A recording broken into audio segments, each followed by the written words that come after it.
The rehearsal dinner was held at Maison Azure, the same restaurant where James had ended their engagement 11 months ago. Sarah's red dress felt like armor as she stepped out of Michael's car, her hand finding his almost instinctively. "That's the ex," Michael whispered, nodding toward James, who was greeting guests at the entrance.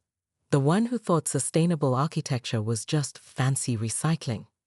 Sarah suppressed a laugh, remembering that particular argument. "Be nice." "I'm always nice," Michael replied, then proceeded to launch into an animated discussion about green building practices with James's father, effectively trapping the older man in a conversation about composting systems. Sarah heard Madison's mother before she saw her, that distinctive voice carrying across the room. "I can't believe she actually came. And with that environmental activist who's been causing trouble for development companies." Before Sarah could react, the lights flickered and died. The backup generator hummed, then fell silent, plunging the upscale restaurant into darkness. In the chaos that followed, someone knocked over the ice sculpture, a massive swan that Madison had specifically mentioned in 3 separate group chats. "Nobody move," Sarah called out, architect's instincts kicking in. She pulled out her phone, its flashlight cutting through the darkness. "The floor's wet from the ice. Let me check the breaker location." Other phones lit up like fireflies, creating an unexpected beauty in the darkness. Sarah found herself next to Madison, both of them using their phone lights to help the staff clean up the mess. For a moment, it felt like college again, like the night their dorm lost power during finals, and they'd stayed up telling ghost stories instead of studying. "You're good at this," Madison said softly, holding a trash bag while Sarah carefully gathered ice chunks. "You always were, handling chaos." "Learn from the best," Sarah replied, remembering how Madison had taught her through her first panic attack before a major presentation. "Remember the blackout of 2018? When we convinced everyone in the dorm that we had emergency supplies, but it was just your massive candy stash."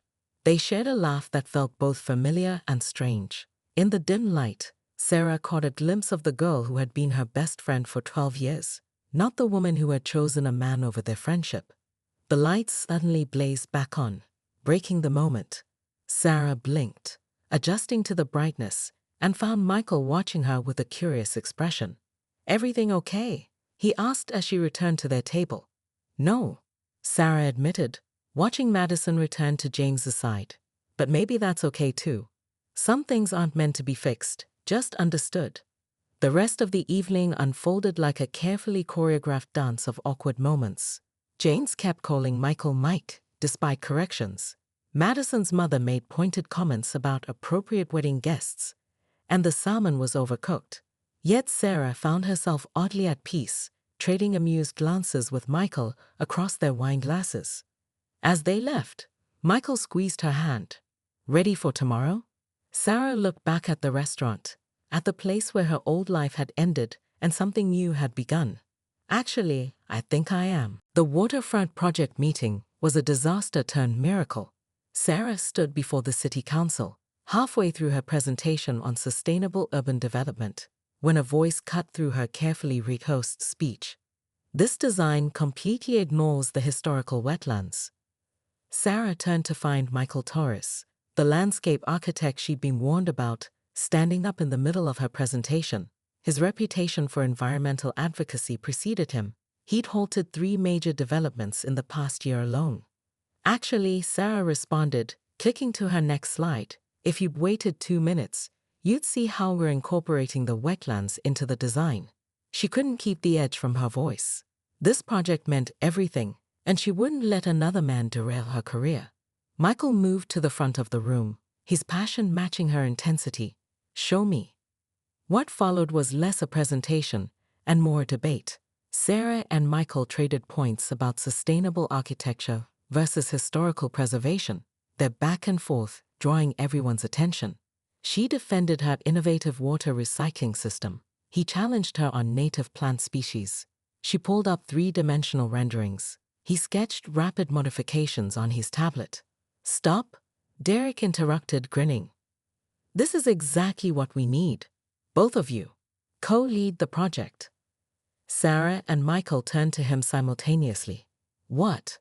Later that evening, they found themselves sharing the last 2 sandwiches from the council meeting's catering spread, spreading blueprints across an empty conference table. So, Michael said, marking potential green spaces on the plans, boxing lessons with James's cousin? Sarah's head snapped up. How did you? Small world. Tony's my sister's best friend. He didn't look up from the blueprints. He said you have a mean right hook. Had to channel my frustration somewhere, Sarah replied, then immediately regretted how it sounded. Michael finally looked up, his expression surprisingly gentle. You know, I got into landscape architecture after my fiancé left me for my best friend 6 years ago. What happened? I designed their wedding venue's gardens. He smiled at her shocked expression. Sometimes the best revenge is doing what you love and doing it well. They worked until the cleaning staff kicked them out, their designs evolving into something neither had imagined alone. Walking to their cars, Michael stopped suddenly. Have dinner with me. Sarah's heart skipped. That's not a good idea. We're working together and you're going to your ex-fiance's wedding next month. I know. His smile was challenging. I'm not asking to be your revenge date or your knight in shining armor. I'm asking because I haven't met someone who could argue about sustainable water systems for 4 hours straight and make it fascinating. The words tumbled out before she could stop them. I'm going to my ex-fiance's wedding next month. Michael grinned. Sounds like an interesting first date story to tell our friends someday. For the first time in months, Sarah's laughter was completely genuine. Sarah's preparation began with a disaster. Walking into Elite Boxing Club at 6 a.m., she expected an anonymous walkout. Instead, she found herself face to face with James's cousin, Tony Wilson, wrapping his hands at the front desk. Her first instinct was to bolt, but his surprised Sarah caught her mid-turn. I can find another gym, she said, gripping her new pink boxing gloves like a shield. They still had the price tag dangling, an impulse buy after 3 glasses of wine and a late-night infomercial. Tony's laugh echoed in the empty gym. You kidding? After what those two pulled, I'd love to teach you how to throw a proper punch. He paused, then added, Jane stopped coming to family dinners. Apparently, Madison doesn't like the working-class atmosphere. Something in his tone made Sarah stay. Over the next hour, Tony taught her the basics, correcting her form with the same patience she used when mentoring junior architects. James always wanted to fix people, Tony said between jabs. He's marrying Madison because she pretends to need fixing. You were too whole for him. During their water break, Sarah found herself pulling up the sketches for the Wellington project on her phone. This was supposed to be my breakthrough, she explained, showing him the innovative community space design. Lost it to James's firm last week. Tony studied the designs with unexpected intensity. You're kidding me.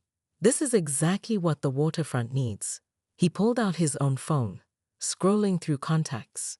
Remember that coffee-soaked businessman from your street performer incident? That's my best friend, Derek. He's been looking for fresh perspectives on the waterfront renovation. The Wellington project is all ready. Screw the Wellington project, Tony interrupted. The waterfront renaissance is 10 times bigger. Derek's been fighting with the city council over their approved designs for months. Something about lacking community integration. He grinned. Sound like anyone's specialty. That evening, Sarah found herself in a small cafe, presenting her impromptu ideas to Derek and his development team. Her hands still wrapped from boxing, her hair slightly messy, but her passion clear as she sketched quick concepts on cafe napkins. This is exactly what we've been looking for, Derek said, sliding a contract across the table. Sometimes losing the small game sets you up for the bigger victory. Walking home, Sarah texted Rachel. Remember how you said boxing was a cliché post-breakup activity? Did you get kicked out already? Worse. I just landed the biggest project of my career. Turns out punching things is productive. Her phone buzzed with a notification from Instagram, Madison posting another wedding planning photo. This time, Sarah didn't feel the usual twist in her stomach. She was too busy marking up preliminary designs, her hands still smelling of boxing wraps and victory. The morning brought chaos in the form of an unexpected summer storm. Sarah arrived early at the Victorian mansion venue, having forgotten to give Michael the wedding planner's revised timeline. She stepped out of her car into puddles that shouldn't have been there, her heels sinking into mud that used to be a pristine garden path. The garden that had been featured in every single one of Madison's wedding planning posts for the past 3 months was now a muddy disaster. The imported roses were beaten down.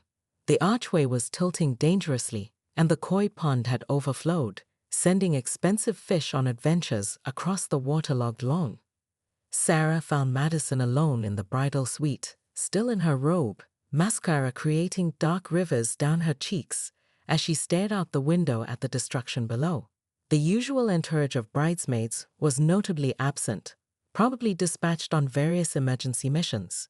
"It's ruined," Madison whispered, not turning around. "The photographer said the lighting is terrible. The florist can't salvage the garden arrangements. And the wedding planner just quit." She laughed, a hollow sound. "Maybe this is karma." Sarah should have felt vindicated. This was the kind of cosmic justice romance novels were made of. Instead, she found herself pulling out her phone, muscle memory from years of solving Madison's crisis kicking in. "Michael," she said when he answered, "remember that rain garden design you showed me last week? How fast can you get to Victorian Rose Manor with a team?" What followed was a masterclass in crisis management. Michael arrived with 3 landscape architects and a truck full of supplies. Sarah's construction contacts, originally hired for the waterfront project, brought temporary structures and lighting solutions.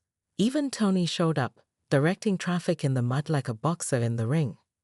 "Why are you doing this?" Madison asked, watching from the window as Michael's team transformed the muddy disaster into something that looked intentionally romantic and wild. "After everything. Because for 12 years, you were the sister I never had." Sarah met Madison's eyes in the reflection. "And because I remember the girl who skipped her own date to hold my hand when my mom was in the hospital. The one who taught me how to French braid and make tiramisu and stand up for myself in client meetings." Madison turned, tears making fresh tracks through her carefully applied makeup. "I miss that girl too. Somewhere between trying to be perfect and trying to prove something, I lost her." She took a shaky breath.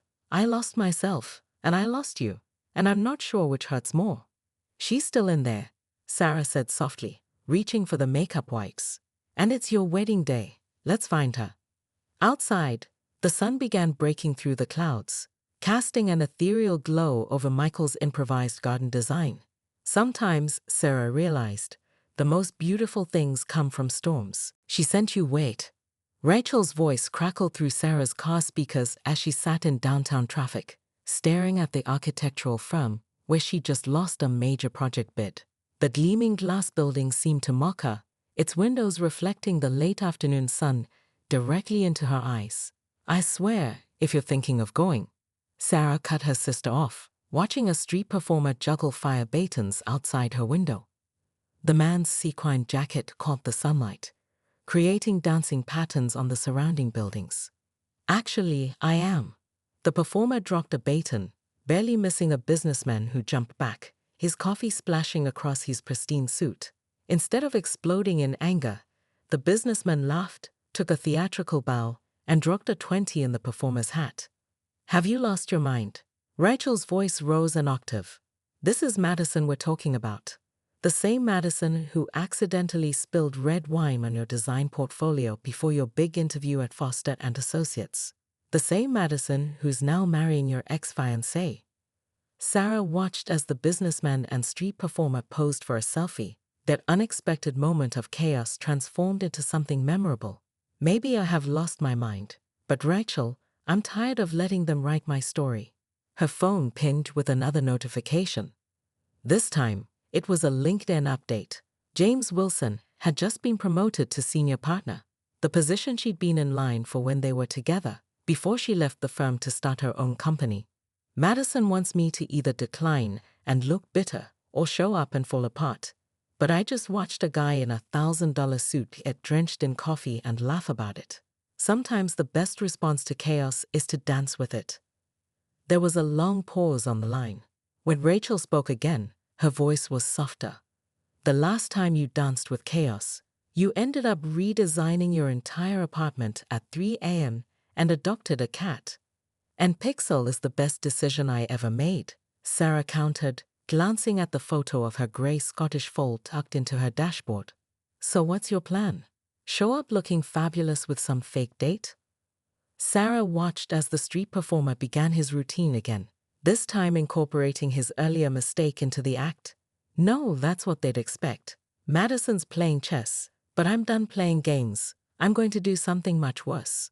Which is? I'm going to be genuinely happy. Sarah pulled into her parking spot at her firm's office. Not the Instagram kind of happy. Not the look how great I'm doing happy. Real happiness. The kind that makes people uncomfortable because they can't find the cracks. A notification popped up on her phone.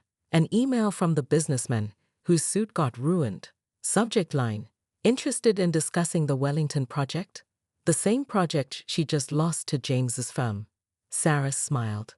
Sometimes the best victories aren't the ones you plan. The reception was in full swing, fairy lights twinkling above the transformed garden. Sarah sat at her table, watching couples sway on the dance floor. When the DJ announced it was time for the groom's speech, James stood, champagne glass in hand, his collar slightly loose, evidence of his fourth glass of courage. You know, he began, his words slightly slurred. They say you never forget your first love. The room grew quiet. Madison's smile froze. I've been lucky enough to have two amazing women in my life. Michael's hand found Sarah's under the table as James continued, weaving through a speech that grew increasingly uncomfortable. Sarah was always so strong, independent, sometimes intimidatingly so. He took another sip. Always knew what she wanted. Wouldn't let anyone take care of her. The silence in the room was deafening. Sarah could feel every eye on her, waiting for her reaction. But Madison, James continued, his voice softening. Madison needed me. She let me take care of her. It was easier, you know? Sometimes a man wants to feel needed. The champagne glass in Madison's hand trembled. Sarah watched her friend's face crumple, years of carefully constructed self-doubt suddenly validated by the man she just married. Before the moment could implode, Sarah stood, her chair scraping against the floor.